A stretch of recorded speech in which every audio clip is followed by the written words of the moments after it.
What is the biggest misconception they have about Korea? Hey guys, I am on my way to Yeonongdong and there I'm about to meet a Korean speaking American, and he's a YouTuber just like me, and he's almost just as tall, and in his YouTube channel he always interviews other people. Where are you from? Taiwan, Australia, Germany, Czech Republic. So what I'm curious about is how all those interviews have changed his perspective on Korea, and he's been living here for I think almost 5 years.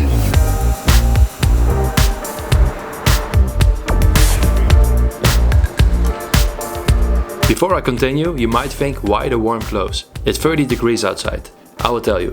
Because I filmed this right before the corona crisis. I had seriously no clue how the world was about to change.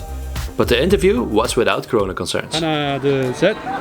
Hey, that's exactly what I have. The same camera? There he is.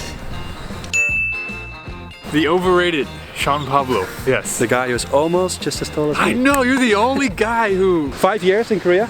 5.5 years. Yeah. 5.5 years? Yes, sir. Why did you come? I came to Korea as an English teacher. So I came to Korea and I went to this small country city called Chungju. And I lived there for a year and then I moved to Seoul. So why the hell would you choose for Korea that time? I gotta be honest, at that time I was big on YouTube as well. I didn't make anything at the time, but I watched it a lot. And there were so many foreigners living in Korea, making a living as a teacher and blogging about their life. And it looked really cool, it looked clean, it looked like well put together, and it looked really safe and just different and fun. I always wanted to live in Asia. The system here for English speakers teaching English is so good. They give you an apartment, they fly you over. It's getting more competitive now, but back in the day... You still a teacher? Not a teacher anymore, no. You saw Korea as a very clean country, safe. Yeah. Then you arrived. Yeah. Was it what you expected? It was, yeah. Yeah. Actually, you know what? I actually really reminisce about my time living in the Korean countryside because I'm now literally in the New York of Korea, the Seoul, you know, I'm in Seoul.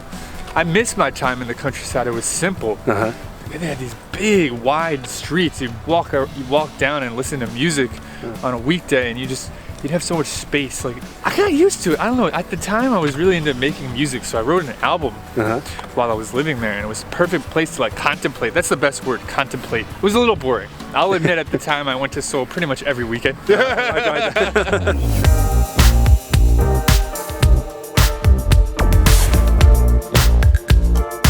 You know, as an American, I always say this, but like, I'm used to like multiculturalism and all types of people. Like, my father's from Puerto Rico, my mom is Irish American, and like growing up I had my friends were all mixed. Like my friend was Italian and African American. Coming to Korea, it's very homogenous here, so it's like all Korean. People ask me, do foreigners like this as if I'm the representative of all foreigners?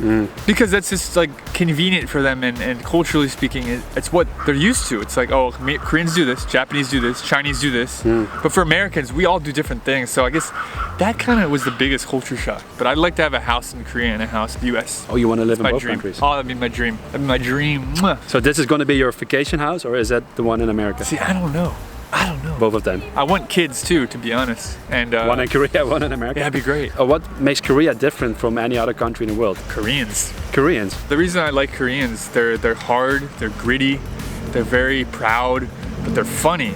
And they have a soft side. They have a lot of empathy. I can make my Korean friends laugh. Like, they understand humor. They can laugh at a fart joke, but they can also laugh at like a more complicated thing. They're just great people. You can see there's a lot of pain in the history, but I think that pain makes them really passionate. Like, Koreans go hard at whatever they do. YouTuber. When did you want to become a YouTuber? Well, I studied theater and acting. I always knew I wanted to do something different, and I always knew I wasn't born to be a teacher. I love kids, I like teaching, but it doesn't give me that fulfillment. And maybe YouTube doesn't either, but it gives me more of a fulfillment than I was a teacher and doing YouTube. Always YouTube on the side as in like a little pet. I was giving it food at now and then, and it was growing bigger and bigger and bigger, and all of a sudden I was like, okay, maybe I can do this full time. As you can relate, being a YouTuber is freaking stressful. It is. Gotta think of like really good ideas all the time, and then a lot of them fail, and then you feel like you're a failure, and then there's always bad comments, but when you do well, it feels really good.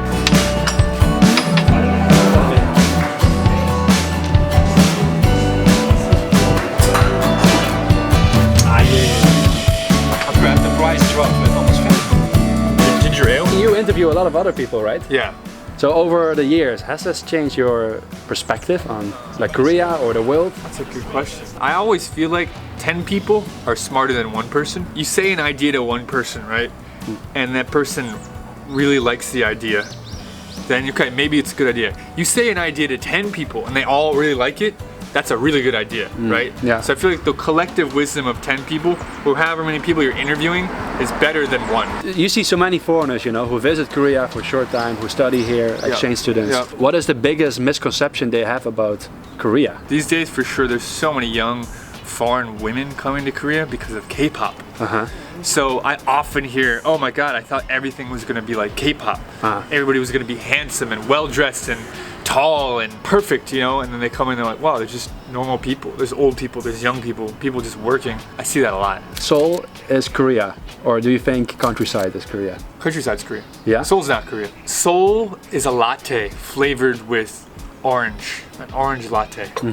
Korea is the orange. The countryside is the orange. Seoul is modern flavored with Korea. Because there's so many things in Seoul that are only in Seoul and are in many other big cities, but not in the countryside. If you really want to experience Korea, don't go to the center of Seoul. I'm sure you can find neighborhoods in Seoul that are very traditional, but real Korea is you gotta go out of Seoul. What about gentrification? I think gentrification is pretty much inevitable. That happens all the time in the US, but I think in Korea, let's look at Hongdae. You know Hongdae? Hongdae used to be like the dingy artist neighborhood, and it used to be cool.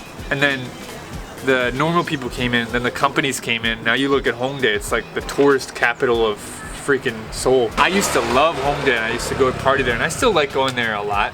It's different from what it used to be. There used to be this dirty playground in the middle of Hongdae. People would go there and drink. There'd be like rappers there, like Korean people, and there'd be like people freestyling. Now they redid the entire park. Yeah. It's got no soul, man. Is it no soul. It was the artist neighborhood. Yeah. But now it's just the ultimate end stage of gentrification.